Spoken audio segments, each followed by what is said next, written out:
Welcome to The Aggressive Life. You know what this podcast is not called?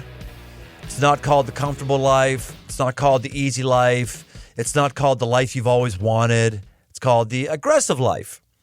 What's it mean to be aggressive? It means there's something that's going to take an inordinate amount of energy for you to get it.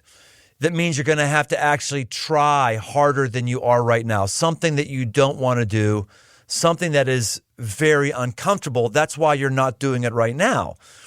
The things you're doing right now are never being aggressive. That's stuff that's now in your sweet spot. It's the new thing. It's the difficult thing, the thing that makes us uncomfortable. That is where our aggression needs to be focused. You know, as the Aggressive Life podcast has grown, it has been really interesting to see how many people want to be on the podcast. And we have publishers and authors contacting us regularly saying, oh, you should have my guests. You should have my guests. And we listen because we're always looking for good guests. That's a good thing to do. We want to bring you the best content we can. Then something really weird happens every once in a while. Like a book that I've read on my own that has nothing to do with being pre-ordered so I could publicize it. In my own personal time, I run across a book that I love, and like I got this guy on my podcast. His name is Michael Easter. He wrote a book called The Comfort Crisis, Embrace Discomfort to Reclaim Your Wild, Happy, Healthy Self. Welcome, Michael Easter, to The Aggressive Life. Thank you for having me. I appreciate it. I'm glad you stumbled upon the book, and I'm glad to hear you enjoyed it. Yeah, it was really fantastic. We share some things in common. We're both hunters, and we're both ruckers. Before we get into that, just give us the download on why this topic is important to you and why we should hear about it, Michael. Oh man, so my background is I've been a health journalist pretty much all my life. And I worked at Men's Health magazine for a lot of years. I was an editor there. I'm currently a professor at UNLV who teaches in the journalism department and continues to write. But, you know, early on in my career at Men's Health, I noticed that really anything I wrote about, and I wrote about everything from nutrition to mental health to fitness to all the stuff that makes us healthy, lifestyle stuff, not stuff that happens inside a doctor's office, right? All the stuff that makes us healthy, it usually comes with some form of discomfort. If I want to improve my fitness, I have to work out. Working out isn't fun, right? If I want to lose weight because I'm overweight, probably going to be hungry. That's uncomfortable. Even improving your mental health usually comes with, you find that people usually become more resilient psychologically after they've faced challenges. So I started to wonder, well, why is that? What's up with that, right? So I kind of started diving down the data. And over the course of my career, I kind of met some interesting characters that made me think about discomfort differently as well. I met a guy whose name is Donnie Vincent. We became good friends. Donnie is a backcountry bow hunter and filmmaker. He goes into the world's most remote, wild places for months at a time. And he makes these amazing movies that are like Planet Earth, but they happen to have hunting in them. So he invites me up to this hunt in the Arctic. It's going to be for more than a month. Now, I'd never done anything like this, right? But I trusted him. I said, all right, I'll go along. I'll do this. And when I got up there, it was like everything up there was uncomfortable, right? Yep. Everything took effort. Okay. That's getting water, getting food, even going to the bathroom. It's like, you got to get a rifle because there's grizzlies. You got to hike out. You got to find a place to go to the bathroom. If you get water, you got to hike it all the way back uphill. It's always cold. Even the sort of solitude of nature can be haunting at first, just uncomfortable in every way. And I get back to my modern life and I just felt way better. I mean, I was 10 pounds lighter. I was fitter than I'd ever been. And granted, I was an editor at Men's Health. I was forced to work out for work. And I had access to all the gurus, right? But this thing is what really did it for me, just throwing myself into a totally uncomfortable environment. And more importantly, I just felt like the dial on my mental, physical, spiritual health had been moved like 11 notches, And I could also see that there was a massive difference between the world that I had spent a month in versus the one I came back to, my modern life. It's like everything in modern life has been engineered to be as comfortable as possible. Yeah, let's dig into that because I want to talk hunting and rucking. A lot of listeners have no idea what rucking is, but this is not a hunting rucking podcast. The hunting rucking aspect for me is just an outcome of the core value of intentionally deciding to be uncomfortable. So Yes. just stay on that for a bit, Michael, and tell us, like awaken us as to what our comfort crisis is. Where are the places that we're seeing comfort hurting ourselves? Where are the places we could go into discomfort? Just reclaim for us. Most people are not going to want to be uncomfortable. Tell us again, and with examples, why should the average person be uncomfortable from time to time, even if they're not going to hunt or ruck? Yeah. So, okay. Well, first of all, why do you want to be comfortable? And this is because humans came up in environments that were inherently uncomfortable in every way, right? And these pose a real threat to our safety. So there's a reason that even today, when we see a lot of food, we'll try and eat as much of it as possible, because in our past environments, we never had enough food, right? So we tend to overeat to compensate. We are lazy because in our past environments, energy was at a premium. You would never just exercise because you needed those calories, right? So we're wired to be lazy. We're wired to avoid temperature swings. Those used to be dangerous. We're wired to avoid all this stuff and to do that which is going to be most comfortable, because that provided a survival advantage for all of time, right? Yes. We came up. Yes. Then the Industrial Revolution happens. All of a sudden, we start taking movement out of our days. Okay, so before the Industrial Revolution, more than 80% of the country was farmers, and not the kind that sit behind a big thresher today, right? It's like a mechanical thing. They're like tilling fields. Deep knee bends. Yes, deep knee bends. Wasn't enough food. We get like food comes at us at a massive scale. We engineer movement out of our lives. You think about the things that most influence the average American's life every single day. They're all new within the past 100 or so years. Temperature control. I live in Las Vegas. This place wouldn't even exist on a map were it not for temperature control, right? Right. And so now we only experience temperature swings when we walk out to a parking lot or something. But we also know that putting humans in different types of temperatures is good for us. It helps our health. Something about that. Also, experiencing hunger happens to be good for us, especially when we're overeating too much. It tends to cull a lot of the cells that are no longer doing anything for us and can eventually lead to diseases down the road. Exercise, we know that's good for us, right? But we no longer have to. You could sit on your couch and take 2,000 steps a day. Some people totally do, and live and be totally fine, right? So this drive that we have to always do the next most comfortable thing, it no longer serves us when the world is comfortable in so many different ways. This is why we have things like heart disease, our lack of movement, and we overeat food, right? This is why we have mental health problems, because we no longer have a perspective of what constitutes a legitimate crisis in our life, right? I see this a lot I work with a lot of young people because I'm a college professor. Rates of mental health problems in college kids right now are just off the charts, because we've slowly over time removed more and more challenge from kids' life. Think of helicopter parenting. Think of snowplow parenting. The most anxious people in America are college students.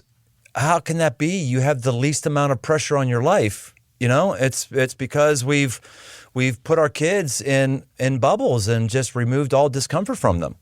Exactly. So then when you don't have any challenge, you have no perspective of what a challenge actually is, right? It's like we learn from going through hard things. We know this from research. You look at research, and the people with the most mental health problems, there's two different groups. The one group is people who have had tons and tons of unfortunate things happen to them. I mean, just tragedy after tragedy. It's not good for your mental health, right? At the same time, people who have had no challenges, no really bad things ever happen to them, they have equally bad mental health.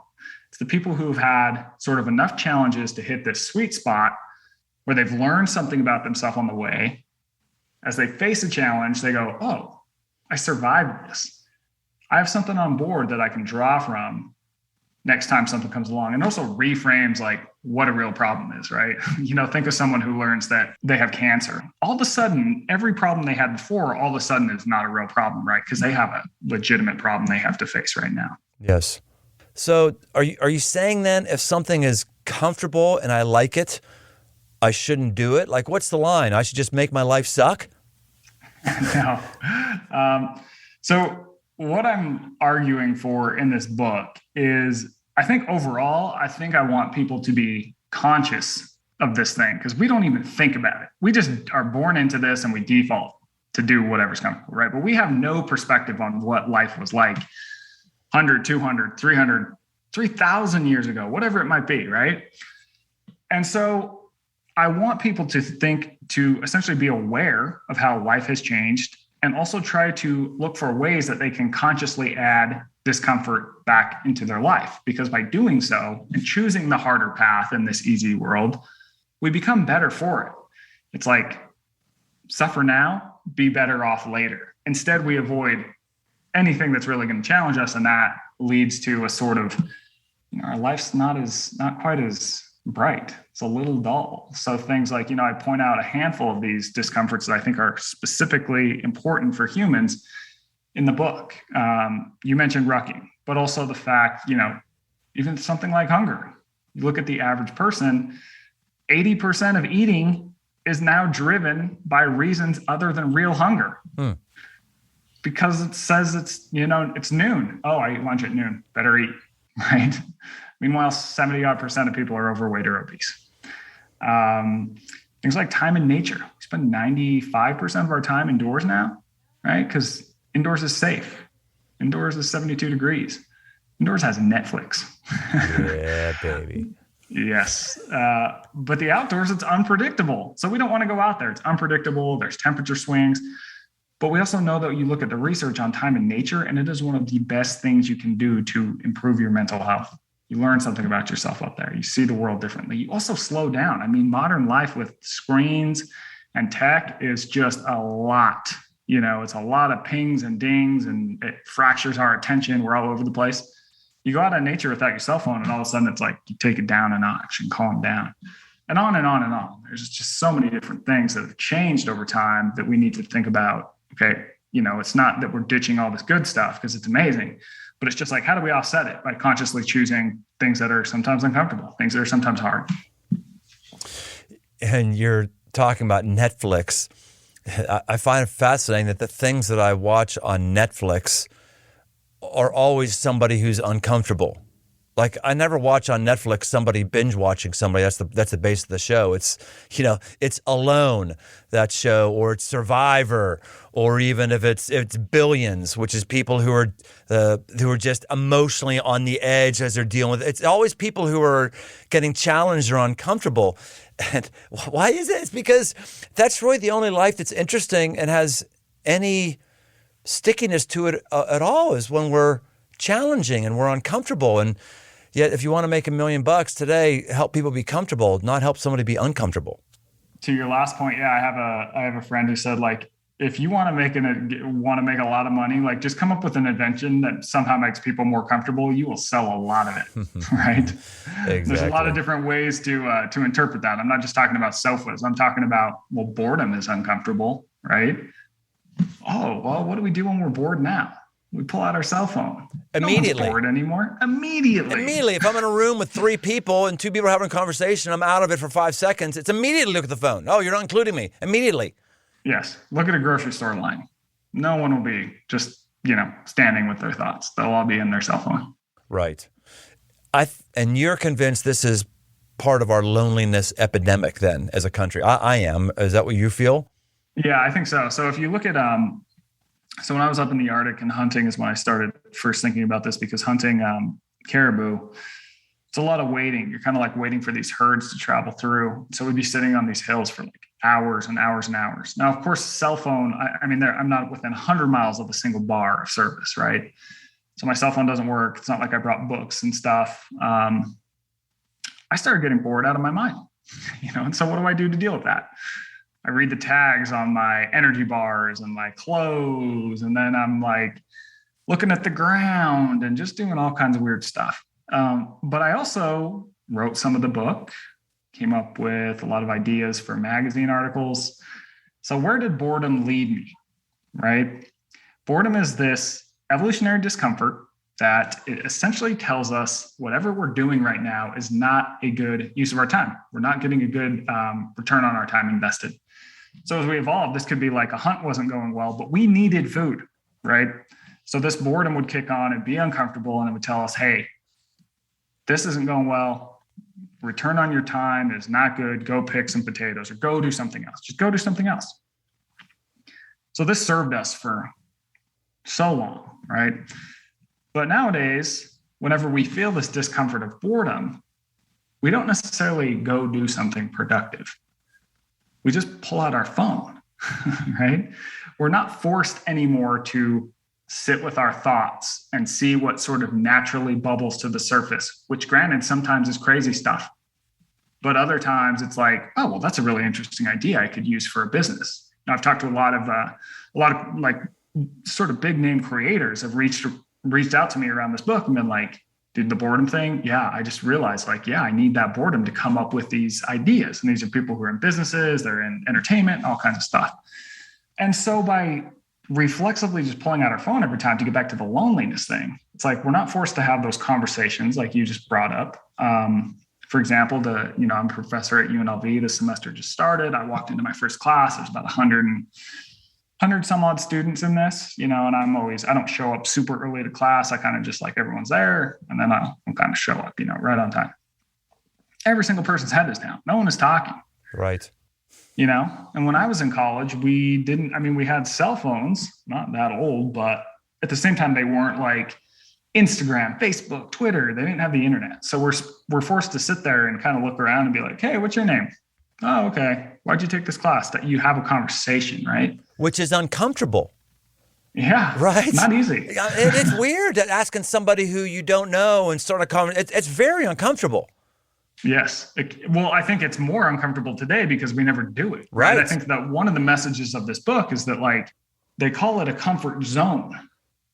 The farther you stretch it, the bigger it becomes and more of everything becomes easier. The more you talk to random people, the easier talking to random people becomes. And then we do the same next time and repeat and repeat and repeat. And over time, we become a much more adaptable, resilient, and frankly, more interesting person. A podcast, or at least this podcast, is where I want to stretch people mentally. And that really means make people uncomfortable.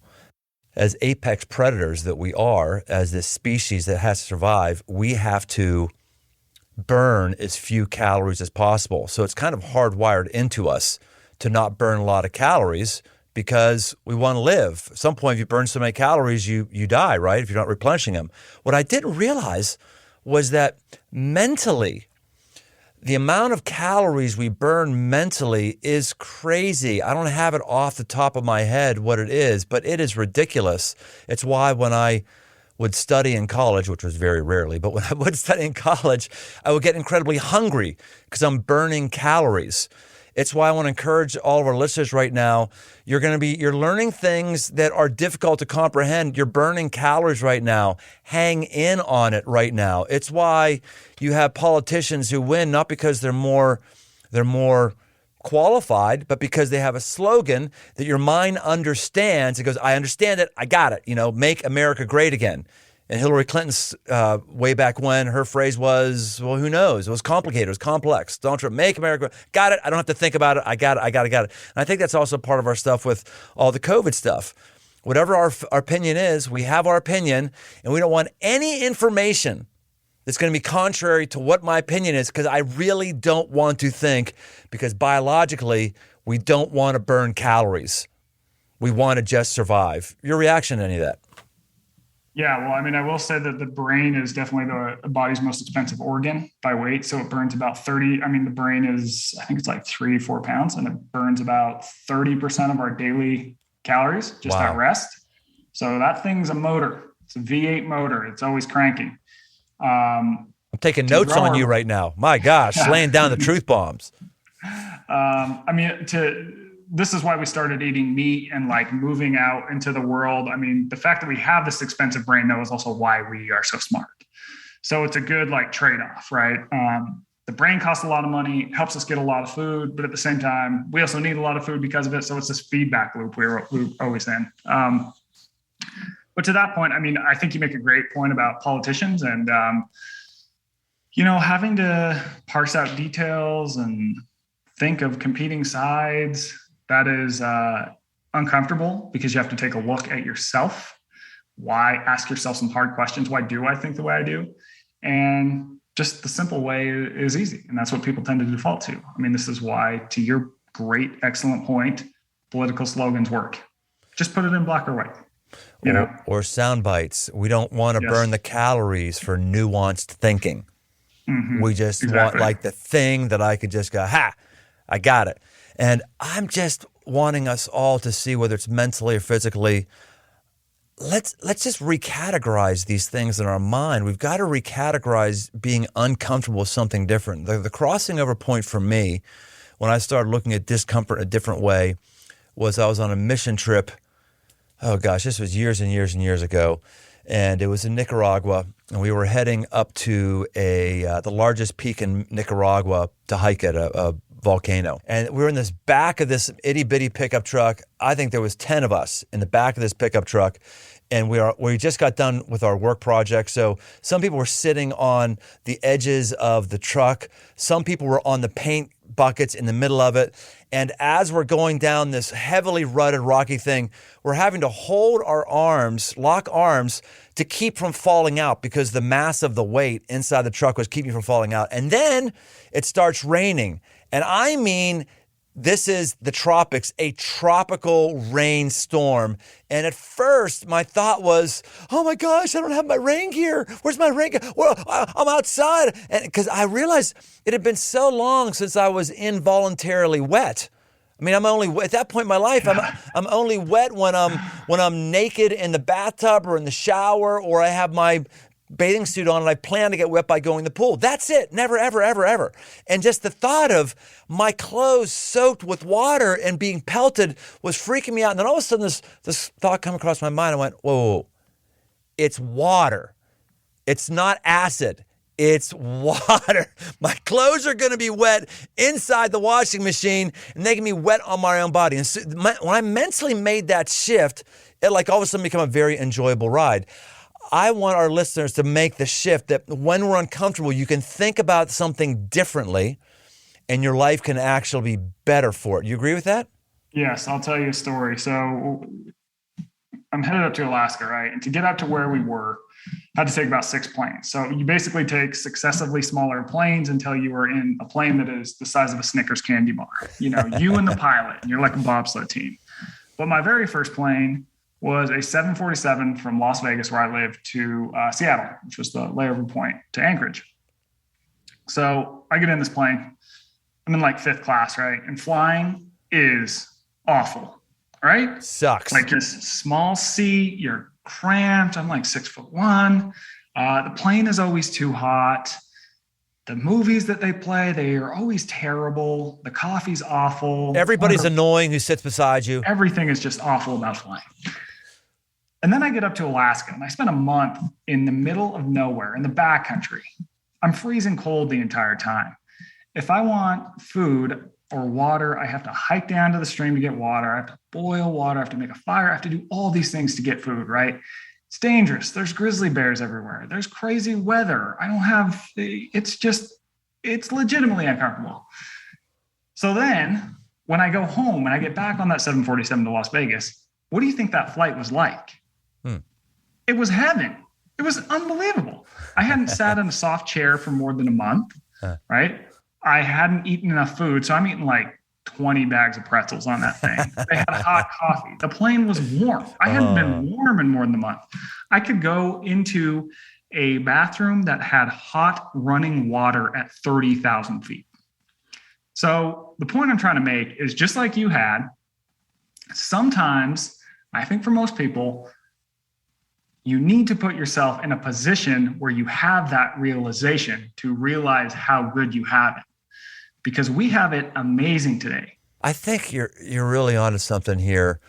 Just reminding ourselves that it's supposed to be difficult. That's what life is, and we can still choose to be thankful for things that are around us. 2 things in my life where I've thought about that recently, just reflecting on that, is, things at work right now are a bear. I got 3 300 and some people in the organization I lead, and there's just problems and fires all the time, everywhere, and half of everybody is upset, either staff or volunteers, or half of everybody just upset. And I just think to myself, my goodness, this is just, when's it going to end? And I have to go, this is what leadership is. If there wasn't people who had difficulties, then you wouldn't need a leader. That's what leadership is. It reminds. So I was okay, let's remind me of that. And then the other one was, I've been training for a ruck. For those of you who don't know, rucking is when you carry a backpack, intentionally carry a backpack with weight. It's based on what the military has done to get from point A to point B. And so I'm training for an event. It's a 26.2 mile event where you got to carry weight, and I've done enough rucking to be able to haul out an elk or a deer. Well, deer, I literally dragged that 400 yards in my truck. That's no big deal. But I haven't done a lot of long distance stuff. So the other day I'm out, and it's just a freaking slog. I'm like mile 12, and the balls of my feet are just burning. I got the wrong shoes. I'm getting massive heat rash. I could feel it building up because 90 degrees. I can feel building up on my back. I got pictures of it. I'm going to think of them. I might post them on social media. I don't know. They're pretty gross. But anyway, as I'm in that, I'm starting to cop a bad attitude. Like, what the hell am I doing? Why would I do this? I'm just walking aimlessly in a circle to get my miles. Why am I doing the 26.2 mile? Why is that even? And then it occurs to me, this thought comes to me where I just go, because you're choosing to be an athlete. That's why. You're choosing to be an athlete. You're choosing to be someone who recognizes that you are literally physically built to do this exact thing. And when I thought that, immediately my attitude shifted, and immediately I started having fun. Well, not having fun, but I stayed on the thing, and it was good. You talk about that in your book, Michael, how we are built to carry weight. Download that on us, because most of us have a goal to never carry any weight. Yes. So when you look at why the human body is built the way it is, there are two reasons. So the first is to run long distances slowly, right? We're just not great athletes, but we are good at that one thing, running slowly in the heat. Other animals, they can't cool themselves well. So we would use this to our advantage on hot days. What we would do is to hunt, we would get a spear, and we would slowly but surely run animals down over miles and miles and miles until those animals toppled over from heat exhaustion. And then would come the other thing that we are built for. We have to carry that animal back to camp, right? We're the only animal that can carry things over distance. So I came to this realization in Alaska because I had known about the research around running and how we are quote unquote born to run. And the whole reason is so we could hunt. But at the same time, it's like, if you've ever hunted, you have to pack that animal out. So all of a sudden it's like, we obviously had to carry back to camp. And how did that shape us? And it turns out that humans actually carried far more than they would have ever run as we evolved. I mean, that is like our killer app, is that we can carry tools. We can carry weapons. We carry our meat back home. When we gather, we have to carry all that stuff back, right? We are uniquely good at that. And so today in modern life, it's like, these are the two exercises that we evolved to do. And plenty of people still jog, right? They do the slow run thing. But how many for a workout carry something? Just pick up something heavy and walk it over some ground, right? Not many. So I'm thinking, okay, well, like, who is doing this? And this leads me to special forces soldiers, because special forces soldiers, the foundation of military fitness is essentially loading a backpack, or as they call it, rucksack, with your gear and walking it over ground, right? And it's sort of turned these people into the fittest people the world has ever known. I mean, like Green Berets, Navy SEALs, all those guys are just unbelievably fit. They're the tip of the spear. And rucking is the foundation. One of the beautiful things about rucking is, like, when you run, you're not really working your muscles. You're only working your cardiovascular system. But with rucking, it's almost like running or cardio for people who hate to run and lifting for people who hate the gym. And we know that for longevity, you need to be doing both cardio and strength exercise. So it kind of kills two birds with one stone. The injury rate is way lower than that of running, like way lower, unbelievably lower. And it's fun. It's social. You can do it in a group. So that's my spiel. That's my selling point on rucking. So you have a regular rucking workout for you. If I'm walking the dogs, I'm putting on a ruck. If I'm going on a hike out in the desert, I'm throwing weight in the pack. I'm doing that. Yeah, that's cool. The problem with rucking is for me, it just takes so long.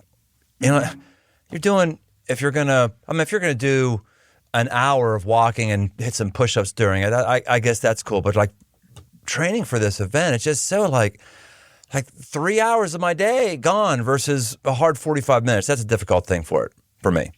Yeah, that's because you've chosen to do 26 miles of rucking. Well said. So my sympathy is honestly minimal. All right. Well, I'm not doing 26 miles a day. I'm not doing that a day. I'm building up to that, but nonetheless. Okay, you've got a 25-3 rule. Tell us about that. Yeah. So I go meet this neuroscientist in Boston who studies the effects of nature on the brain, essentially. And she tells me about this idea called the nature pyramid, hence 25-3.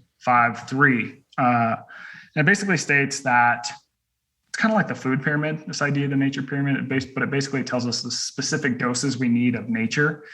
So at the bottom of this pyramid, this 20 rule is that we should 3 times a week spend 20 minutes outside. And this is associated with a lot lower levels of stress. And it also seems to improve critical thinking.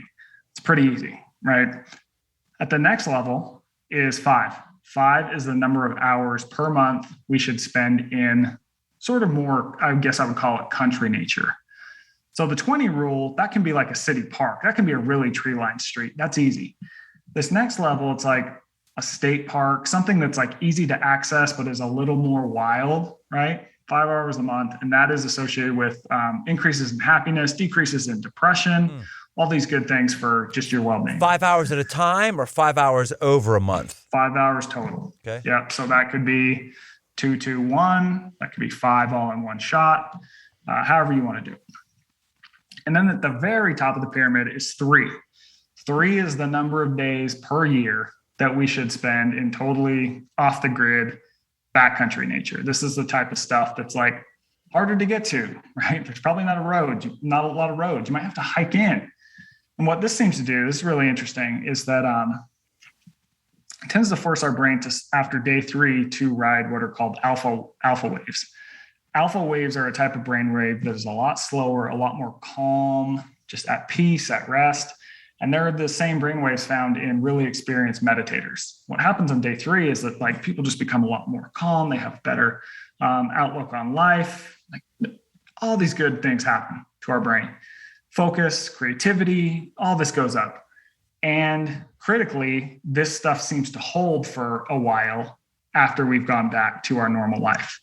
Now, the catch of everything I just told you about all this is that if you bring your cell phone and use your cell phone during all this, it totally cancels it out. Wow. Because you're back and you're not in nature anymore, right? You're in a screen. You're in the modern world. Which is, you have on your in your book, you mentioned this, that we look at our phone average 2,617 times a day. Yes. And I always do a poll of my students to see who has the most screen time in my really big class every day. And the record was 9 hours, but it was broken yesterday. It was broken by a kid who, I don't know how this is possible, but he had an average of 16 hours a day for the week before. Well, I'll tell you it's possible. He's a young male who does porn. That's how it's possible. Yeah. He said TikTok. You know, I can understand why you didn't mention. Oh, sure, TikTok. Yeah, right. Yeah. Well, that's sobering. Like I'm thinking to myself, oh yeah, I'm doing good and I'm doing good. But as soon as you say it's canceled, wiped out, as soon as you get that blue light from the screen, like, okay, that's a good challenge for me. Misogi. Tell us what misogi is.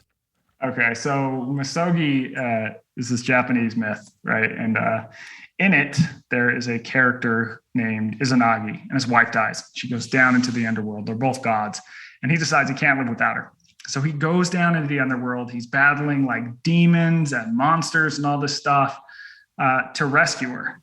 And when he gets down there, tragic story, she's like succumbed to the underworld. She's also a demon. So then he has to like make this fantastic breakup, and he doesn't think he's going to do it. It's like this epic challenge, and he just barely gets out. By getting out and going down there, he realizes something about himself, that he is far more capable than he ever thought possible. He could only know this by putting himself in a position where failure was almost imminent, right? So I meet this guy whose name is Marcus Elliott, and he is taking this concept of misogi and applying it to the modern world. He's this guy who's really applied deep data and biometrics and AI to performance and movement. He's quantifying movement. Now the NBA has contracts with him, the NFL, World Soccer, like it's real deal. But he also realizes, despite all this numbers and data and figure that he's into about improving performance, he also realizes that which improves a human's performance and potential can't always be measured. And to get to that stuff, he does a modern misogi. Every year, once a year, he picks some really hard task, and him and some friends will go out and tackle this task. Now, the task, 2 rules. Rule number 1 is that it has to be really hard. And they define that by saying you should have a true 50% chance of completing it.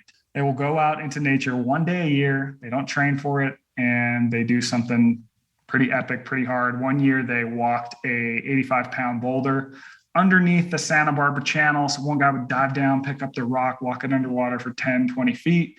The next guy would go, and after hours and hours, they made it to the other side. And along the way, just like in that tale of misogi, they come out a new person. They know something about themselves.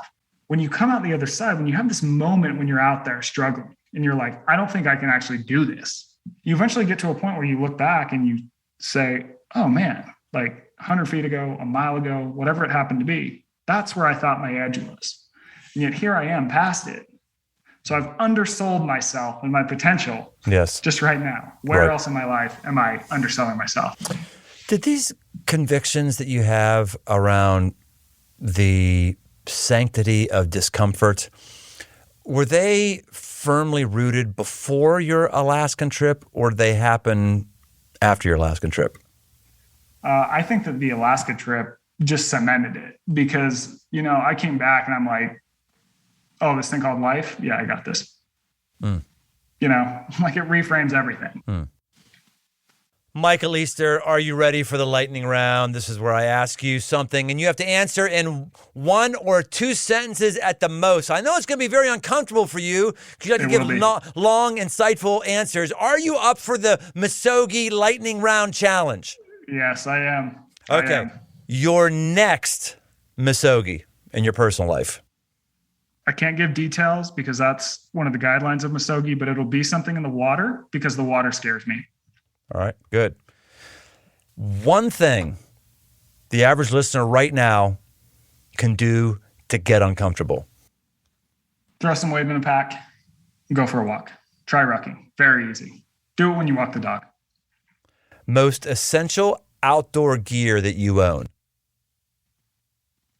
Garmin InReach Mini, which allows me to, should things go terribly, terribly wrong, press a button and hopefully someone will come rescue me within 24 hours. They are so sexy. Top tip for confronting fear. Get some perspective. Am I going to die? Yes or no? No. Okay, then what's the worst that can happen? Great. Most important thing you've learned during COVID. What I learned during COVID is that the COVID quarantines, not the disease, were good for some people and not good for others. And I think it had to do with perspective. All right, I'm going to break the lightning round rules right there. It has to do with perspective. What perspective? Okay, back to everything I've said. If you didn't get COVID, if you didn't lose a job, if you didn't lose someone that you loved, what happened during COVID? You hung out at home behind a screen. Your house was probably air conditioned. Did you have food? Yeah. But I had a mask on. When I had to go out, I had to wear a mask. I wear a seatbelt every day. Well, someone's impinging on your freedoms to tell you to wear a seatbelt. Okay, well, I mean, freedom is an abstract story that we've made up, right? Like humans, we're not born into any sort of freedom. This is a story that we've made up. And I think it's a good story. But at the same time, again, back to those things, if X didn't happen, if Y didn't happen, if Z didn't happen, how bad was it, right? Like, let's go back to the pandemic of 1930. Like, you could have really, like, you probably could have died during that. I mean, that was a lot riskier. How about World War I? How about World War II? Like that is really trying. And like, I think that we just don't see things in the grand scheme of time and space. Yeah. We have it good. We have it good even during a pandemic.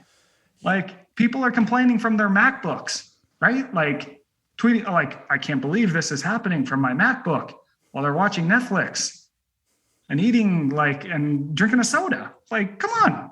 Yeah.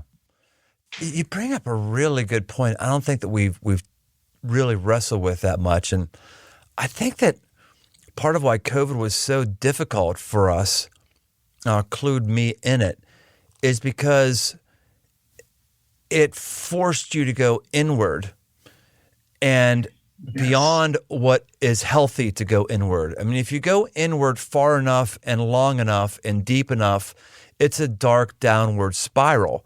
And I think the average person just had too much time on their hands, which is what discomfort does. Discomfort makes your time go immediately. You're thinking outside yourself. You're thinking of the problem. You're thinking about the thing instead of thinking, oh no, I don't like this. How come I do this? There's just less time for complaining because you got to carry the rock. Yes. But I think too that time peeling away those layers, like, it's not always bad. I mean, that's what Buddhist monks do, right? It's like stripping away all the layers until you realize, like, what are you left with? And so, like, people do this voluntarily for enlightenment, you know? So again, back to perspective. Yeah, but I think the Buddhist practice or the biblical practice of meditation, that's important, but that's generally for a confined time. I'm going into it and I'm coming out of it. It's not, this is my mode of just thinking about my life incessantly for 18 months and how I don't like my job and how I don't like the, you know, that I think that goes in a different line, at least for me. Yeah, good. Well, Michael, this has been fantastic. Is there anything that you wanted to talk about that we didn't talk about? Oh, I don't think so. We covered a good range. I like it. Hey, boys and girls, I recommend very, very highly The Comfort Crisis. Embrace discomfort to reclaim your wild, happy, healthy self. I promise we have not given away the heart of the book. There's a lot of good stuff in there. In fact, I'm actually excited to go back and skim it again after I've already gone through it once. It's really, really fantastic, as is Michael and your ideas today. You just helped us be more aggressive, brother. I really appreciate it. Is there anything we can do to follow up with you or buy your stuff or follow you? Just advertise yourself here for a moment. Oh, man. Well, the book is called The Comfort Crisis. You can get it wherever. I'm at eastermichael.com. I'm also on Instagram at Michael_Easter, and that's basically best ways to find me. There you go. You've had it. We've had another episode of Aggressive Life with a brother here who is pushing us in new places. That's what we want to do. We want to push us. This is not the Confirm Everything I Like to Do in My Life podcast. It's called the Aggressive Life podcast. And so we hope you've been pushed today, and not just in listening and getting ideas, but do something, guys. Ladies, go out there and try something new that's going to make you uncomfortable. And we'll see you next time on The Aggressive Life. Hey, thanks for listening. For all things aggressive living, why don't you head over to briantome.com. Find my new book, Move, a guide to get up and go forward, as well as articles and much, much more. And no matter where you listen to podcasts, why don't you take a second and leave us a rating, leave us a review. It really, really helps us drive new listeners to the show. We want to help as many people as possible, just like we may have helped you. We want to help others. So why don't you help us out? And if you want to connect, find me on Instagram at Brian Tome. The Aggressive Life with Brian Tome is a production of Crossroads Church, Cincinnati, Ohio.